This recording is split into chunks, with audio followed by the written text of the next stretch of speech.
Chapter 12. Data Scan. Single reading only. Authorized Personnel. Required Clearance TS-1. Bionational Internal Memorandum 385769.1/A. Revision 2. Operation Outreach. Progress Report. Government vessel Benedict lifted as scheduled April 5th, 2092, 0900 hours.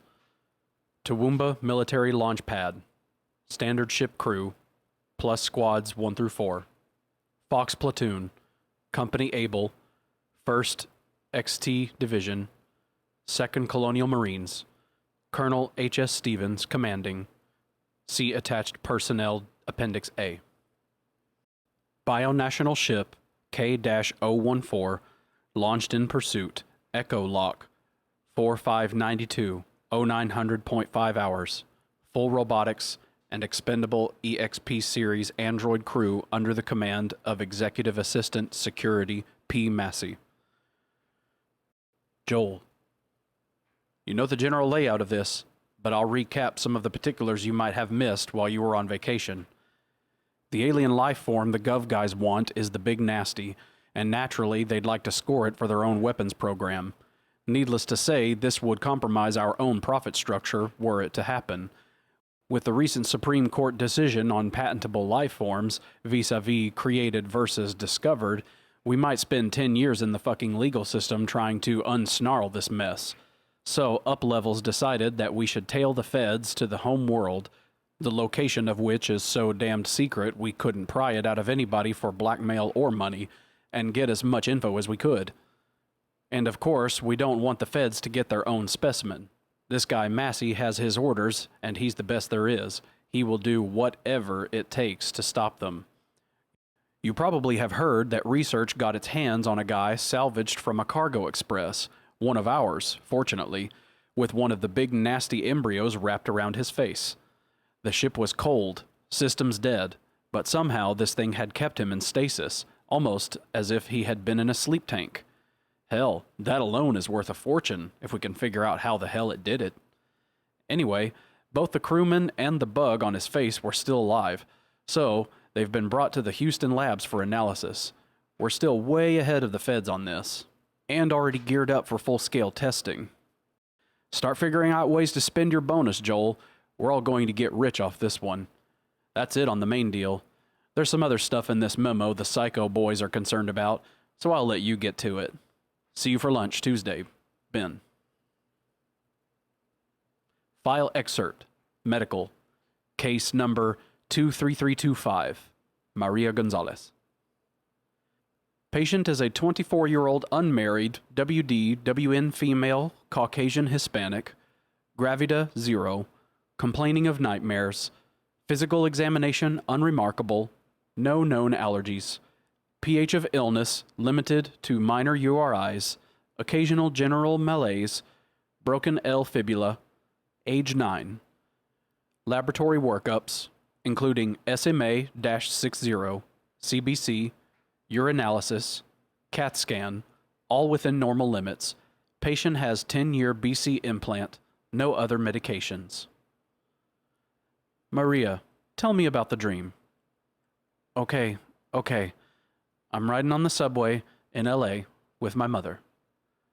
Your mother died several years ago? C. Cancer. We're on the Wilshire Tube going into downtown, and the tube is empty except for us. That's the really scary part, you know. I never seen an empty subway car. Go on. So all of a sudden, there is this loud noise, like something hits the roof of the subway. Then a scraping sound. Scraping? Yeah, like something digging, you know? But it's also like fingernails on metal. Examiner's note. Patient exhibits increasing nervousness. Marked diaphoresis. Palafor. Anyway, then the train stops, and I realize something is trying to get in. Something bad. So I say to my mother, Mama, come on, we have to get out of here. But Mama, she just sits there and smiles at me, you know? Then all of a sudden, the roof tears open like it's paper, and these things claw right into the car, like nothing I've ever seen. They are bestia, como se dice? Monsters with teeth and big heads like bananas. I reach for Mama to pull her with me, only she turns into one of the things. Her face stretches. It's too horrible, and it feels so real. Case number 232337, Thomas Culp. What happened after the holovi came on? Well, the room looked distorted, twisted somehow. Then something like came out of the set, but it stretched the usual stopping place of the holograms, like a fist shoving through a sheet of Flexiplast. And then the thing, some kind of monster, it grabbed me. I couldn't move a fucking muscle. It opened its mouth, had teeth as long as my fingers, and inside was like another mouth, smaller, and it opened, and, oh, Buddha, it got me. I couldn't fucking move. Case number 232558, T.M. Duncan. So I was standing next to the flight attendant, hitting on her a little, and then I noticed she looked familiar, like somebody I knew. Familiar? Did you recognize her? Yeah, it took a second. She looked like my mother. So I figure, well, I shouldn't be trying to come on to my mother. Then all of a sudden, her chest tore open, and this thing looked like a snake or a big eel with a lot of teeth comes out, spewing blood and all, and flew out of her right at my face. That's when I woke up. And man, I was never so glad in my life to be awake. I stayed up for 2 days. Case number 232745, C. Lockwood. It was wet, slick with blood, shiny, hard, like some kind of giant dick with teeth, and it wanted to jam itself into me. In his office, Orona waved his computer to hold and turned to his assistant. Interesting. All from within a 50-click area, you said? Yes, sir. And the Metacomp has collected a dozen other similar reports. What have the patients in common?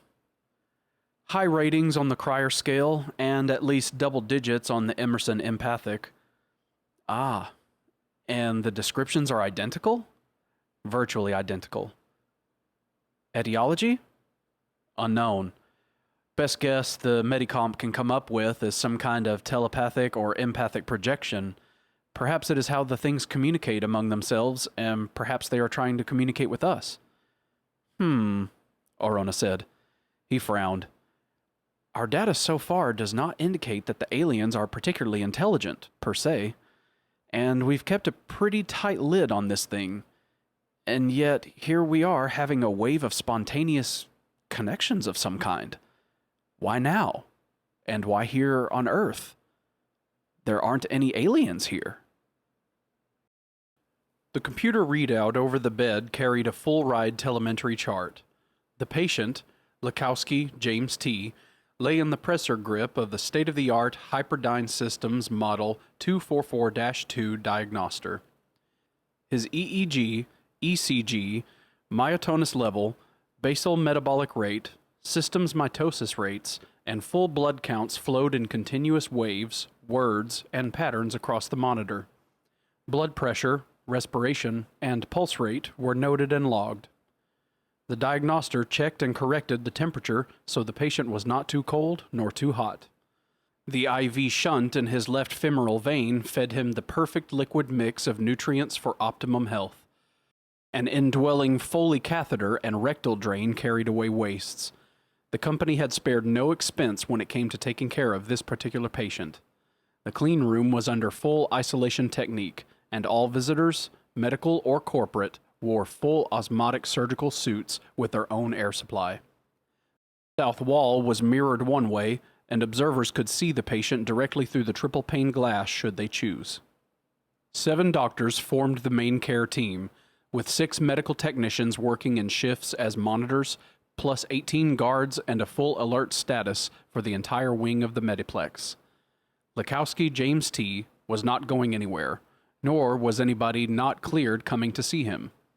2 men stood in the observation room, watching the patient. One was tall, fair, almost bald, and brilliant. He was Tobias Driner, MD, TAS, PhD, and the team leader. The other man was shorter, darker, hairier, and not quite so smart, but hardly stupid. He was Louis Rain, also MD and TAS, but without the extra doctorates in biosystems. Still, he was a company man and a vice president in the biomed division, which counted for a lot. Driner was in charge of the patient, but Rain was in charge of the project. "How is he?" Rain asked. Driner waved his hand over the monitor's sensitive control. "Listen for yourself." The audio came on. "Somebody tell me what the hell is going on. What happened? I want to talk to my wife. God damn it, why am I here? I feel fine. Just a little stomachache is all. I don't need all this crap." Driner waved his hand again and the sound faded. He moved to a magnetoencephalo-axial holographic viewer away from the glass wall and stroked a control. The screens lit with the MAH scan, showing a man at quarter scale. The image blurred, shifted, and the skin and overlying muscles faded to show the internal organs. The image began to rotate slowly on its axis. Driner touched another control.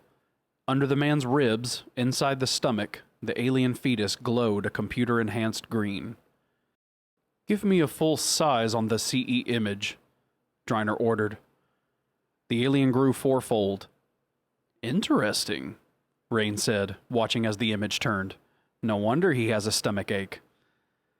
"It is drawing small amounts of blood from a minor artery here," Driner said, pointing at the image with one finger. "Otherwise, it's not damaging him. The rate of growth is phenomenal. If this were a human baby, it would come to term in a matter of days, not months. The physiology is impossible. It can't be getting enough nourishment from him. Must be consuming stores of some kind, either that or one devil of a miraculous metabolic system." "Looks something like a kidney bean with teeth," Rain observed. "Ugly bastard." A pause. "Does the pilot know it's in there?" "As such, no. He feels a certain amount of discomfort. We have done a neural stimulation to up his own endorphin and enkephalin levels, so he isn't feeling pain, merely pressure. We didn't want to risk drugging the parasite with something that might harm its system." "Good idea. Of course, there are some ethical questions as to whether we should inform the patient, given the ultimate prognosis." "Your opinion?"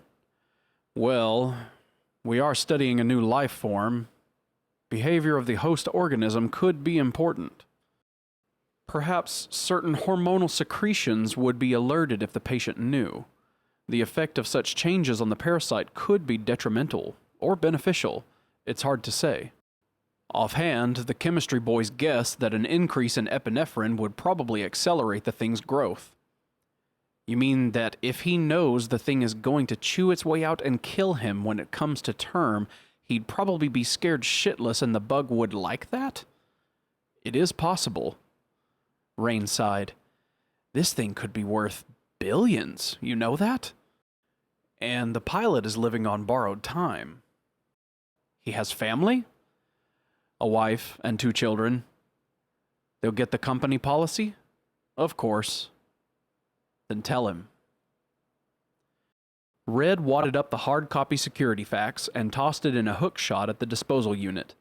The thin sheet of plastic hit the field as it fell toward the mouth of the unit and vaporized with a yellow flash and a thin pop. The door to the office opened and Green entered. The 2 men smiled at each other. Green said, "Read the fax from Houston?" "Oh, yeah. I put out a few rumors. Very hush-hush.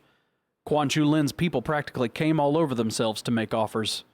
He's willing to give us top credit for an exclusive if this pans out even half as good as I painted it." Red snickered. "His ass. We can bootstrap this sucker up so high that Quan Chu's money will look like pocket lint. That's what I figured. But it doesn't hurt to bait the waters a little. Get the sharks all roiled up and ready to bite each other for a taste of what we can feed them. Right about that, pal. I'm already shopping for a house on Maui. Maybe I'll buy myself a ship and do the belt next summer. What do you think? Green laughed. Why not? You'll be able to afford it. Me? I'm thinking about getting one of the new Hyperdyne 129-4s, the Love Slave model.